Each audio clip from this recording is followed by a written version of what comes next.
बाकी पार्टी वाले सब, मैं नहीं जानता मोदी जी से डरते नहीं डरते, केजरीवाल जरूर कांप जाते। मुझे लगता है कि इसी रणनीति के तहत, एक स्ट्रेटजी के तहत उन्होंने प्रचार प्रसार में अपने पांव पीछे किए हैं और इससे निश्चित रूप से आम आदमी पार्टी को फायदा होगा।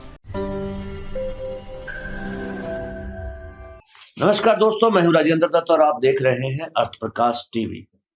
दोस्तों, दिल्ली में विधानसभा चुनाव होने वाले हैं। बहुत कम समय रह गया है दिल्ली के विधानसभा चुनाव में। क्या है दिल्ली के विधानसभा चुनाव की स्थिति और किस ओर जाते नजर आ रहे हैं दिल्ली के ये विधानसभा चुनाव, इसी पर चर्चा करने के लिए मेरे साथ है सतीश मेहरा जी, जो भारतीय राजनीति के बहुत अच्छे जानकार है। मेहरा साहब, सबसे पहले तो आपका स्वागत है हमारे स्टूडियो में। धन्यवाद, नमस्कार। मेहरा साहब, दिल्ली में विधानसभा चुनाव है। राहुल गांधी या कांग्रेस का जो शीर्ष नेतृत्व है वो उस तरीके से, उस एक इफेक्टिव तरीके से चुनाव में पार्टिसिपेट करता हुआ नजर नहीं आ रहा है जिस हिसाब से कांग्रेस ने शुरुआत की थी।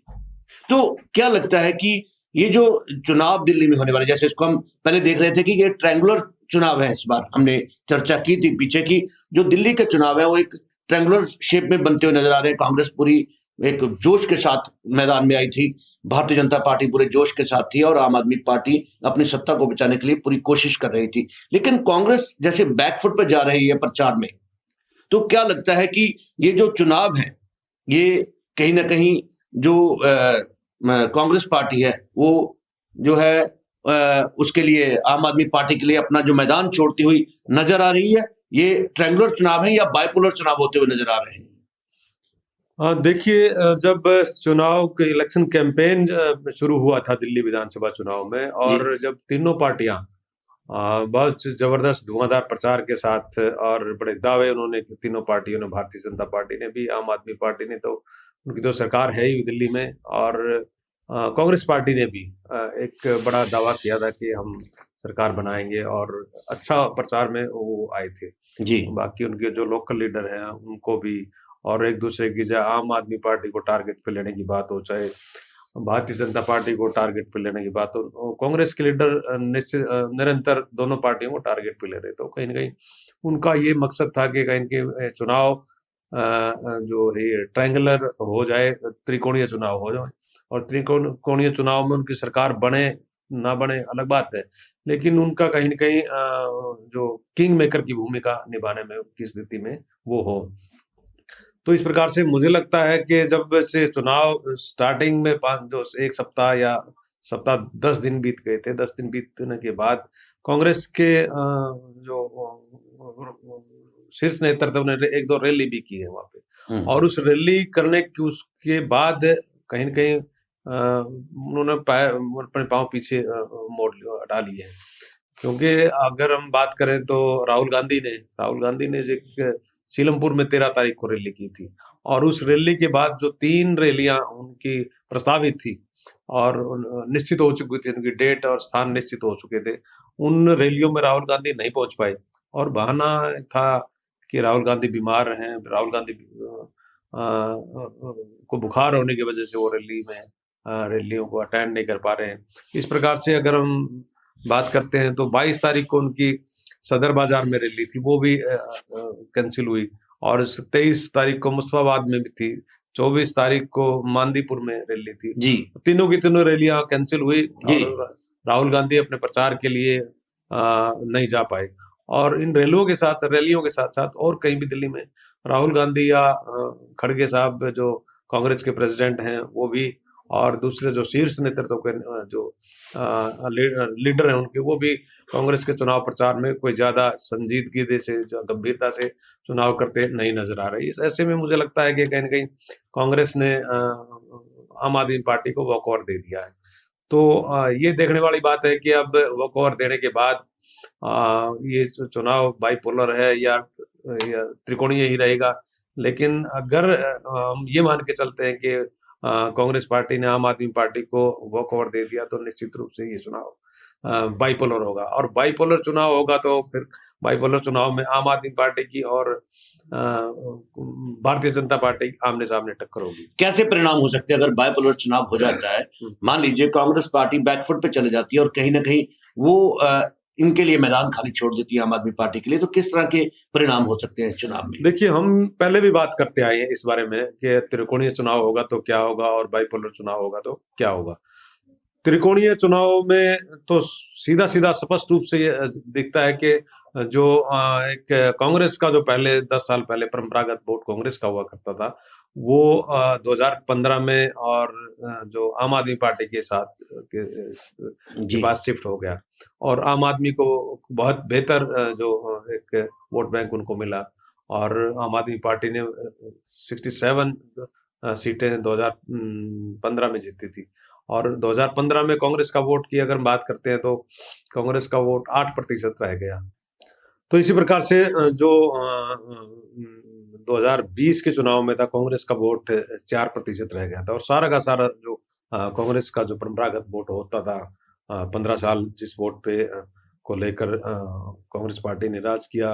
और कांग्रेस की मुख्यमंत्री रही 15 साल तक, तो उनको जो वोट बैंक था आम आदमी के पास चला गया। तो अब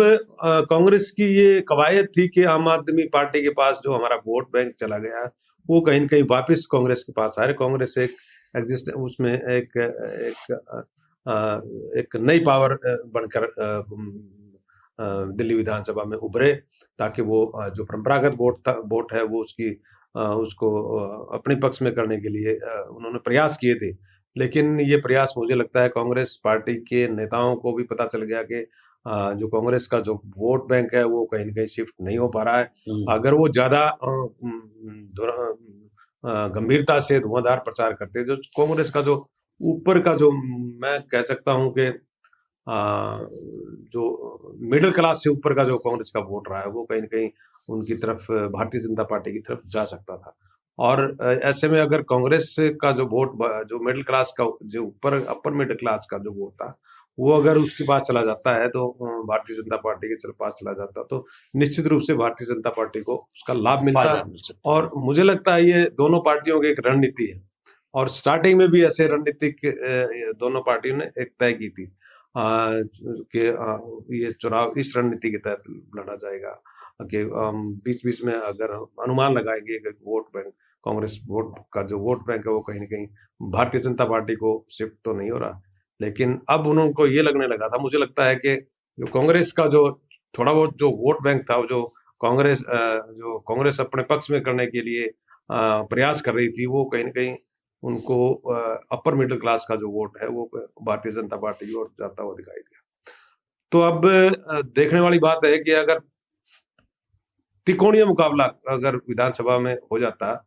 तो निश्चित रूप से आम आदमी पार्टी को नुकसान होता और भारतीय जनता पार्टी को फायदा होता उसमें। तो कांग्रेस कभी भी नहीं चाहेगी कि किसी भी स्टेट में हम इसको भारतीय जनता पार्टी को फायदा हो, भारतीय जनता पार्टी की सरकार बने। तो इसी रणनीति के तहत उन्होंने मुझे लगता है कि इसी रणनीति के तहत एक स्ट्रेटजी के तहत उन्होंने प्रचार प्रसार में अपने पांव पीछे किए हैं और इससे निश्चित रूप से आम आदमी पार्टी को फायदा होगा। और जो बाइपोलर जो इलेक्शन की बात चुनाव की बात कर रहे हैं बाइपोलर चुनाव में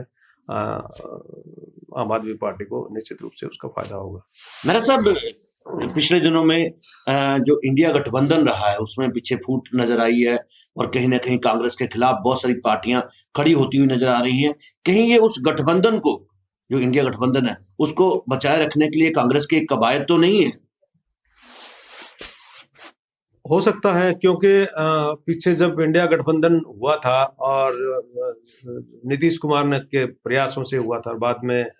कांग्रेस पार्टी इन्वॉल्व हुई, सारी पार्टियां इन्वॉल्व हुई और उसमें उस समय जो कांग्रेस पार्टी सबसे बड़ी पार्टी थी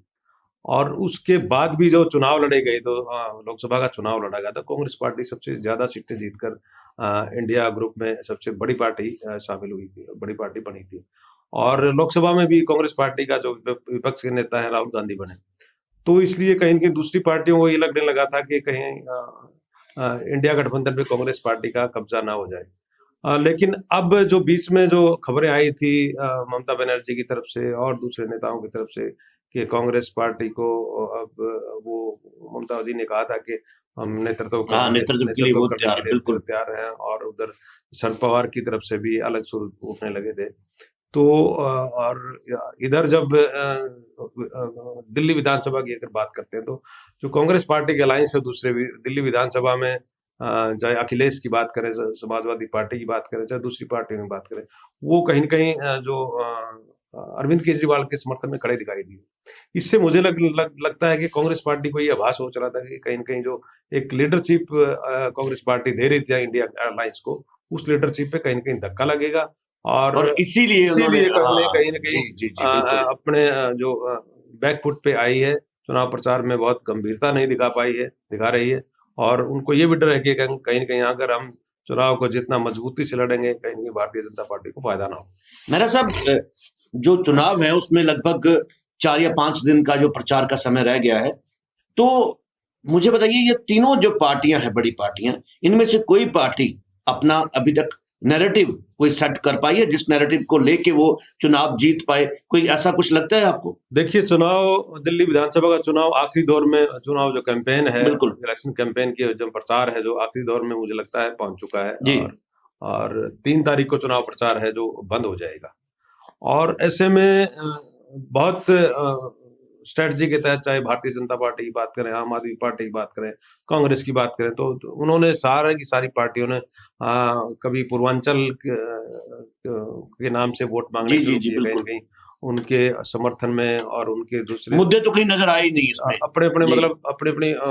जो वोट बैंक को, पूर्वांचल के वोट बैंक को अपने पक्ष में करने की बहुत सारी कवायद की कोशिश की। इसके बाद जाट समुदाय को लेकर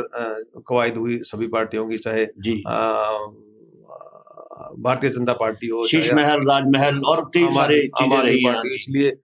जो अरविंद केजरीवाल को रोकने के लिए जाट समुदाय से जो प्रवेश वर्मा को उम्मीदवार बनाया गया नई दिल्ली सीट से, ये भी एक भारतीय जनता पार्टी की रणनीति का हिस्सा था। और उसके बाद शीश महल और राजमहल की, लेकिन ये एक दो दिन ये मुद्दे चले। ये चाहे राजमहल और शीश महल की बात हो, चाहे असल में ये मुद्दे तो थे ही नहीं, पूर्वांचल की बात हो, चाहे झुग्गी वासियों को जो मकान अलॉट करने की बात हो, ये सारे के सारे 1-2 दिन ही चले, लेकिन नहीं, किसी तरह का नैरेटिव सेट नहीं हो पाया इन मुद्दों से जी। और वहीं जो आम आदमी पार्टी है, वो काम पे वोट मांग रही है और उन्होंने सदैव अपना ये रखा है कि अपने चुनाव में हमने ये काम किया है, हमने इस तरह के काम किया है, वो सारे अपने काम को गिनाते हुए लोगों के बीच में गई। उधर कांग्रेस पार्टी जो 15 साल का राज रहा है, कांग्रेस पार्टी अपने 15 साल में किए गए जो काम है उनको गिनवाने जनता के बीच में पहुंची और इसलिए इसी तरह से भारतीय जनता पार्टी कहीं न कहीं जो कांग्रेस पार्टी ने और आम आदमी पार्टी ने कई काम किए थे, उनमें कमियां ढूंढते हुए अपने वोटर को अपने पक्ष में करने का प्रयास उन्होंने किया। लेकिन मुझे लगता है काम के सिवाय दिल्ली में सिर्फ काम पर भी वोट मिलेंगे, या तो भारतीय जनता पार्टी ने काम किया हो, या आम आदमी पार्टी ने काम किया हो, या कांग्रेस पार्टी ने अपने 15 साल में काम किया। लोग उसको पहचानेंगे किस पार्टी ने दिल्ली की जनता के लिए बेहतर योजनाएं लेके आई है, बेहतर काम किए हैं, बेहतर कार्यक्रम बनाए हैं। और किसी तरह का मुझे लगता है ये एक पहला चुनाव है, दिल्ली का ऐसा पहला चुनाव होगा जिसमें कोई भी पार्टी किसी प्रकार का नैरेटिव सेट करने में सफल नहीं हो पाई। तो ये निश्चित रूप से एक काम के बलबूते पे, जिसकी पार्टी के काम को जनता पहचानेगी, उस पार्टी को अधिक वोट मिलेंगे, और जिस पार्टी के काम को या कोई पार्टी किसी ने नैरेटिव सेट करने की कोशिश की हो, उस नैरेटिव का मुझे लगता है जनता के सामने नहीं होगा। दिल्ली की जनता इस मामले में बहुत जागरूक है और पिछले चुनाव में भी हमने देखा है कि दिल्ली की जनता ने काम के आधार पर वोट दिए। अब की बार भी मुझे लगता है किसी भी पार्टी का बेहतर काम हो, उस काम के आधार पर ही वोट करें। सो दोस्तों, दिल्ली के चुनाव में अब 1 सप्ताह से भी कम का समय रह गया है। अभी तक कोई भी पार्टी जो है वो अपना नैरेटिव सेट नहीं कर पाई है। जहां एक और आम आदमी पार्टी अपने किए गए काम के लिए वोट मांग रही है, वहीं जो भारतीय जनता पार्टी है वो कांग्रेस के पिछले 15 साल और उसके बाद आम आदमी पार्टी के किए गए कामों में गलतियां या उसमें कमियां निकालकर अपनी वोट जो है वो पक्का करने की कोशिश कर रही है। आपको हमारा ये प्रोग्राम कैसा लगता है? अगर आप कुछ कहना चाहते हैं, आप हमारे कमेंट बॉक्स में जाकर कमेंट जरूर करें। मेहरा साहब, आप हमारे स्टूडियो आए, आपका बहुत बहुत धन्यवाद। नमस्कार।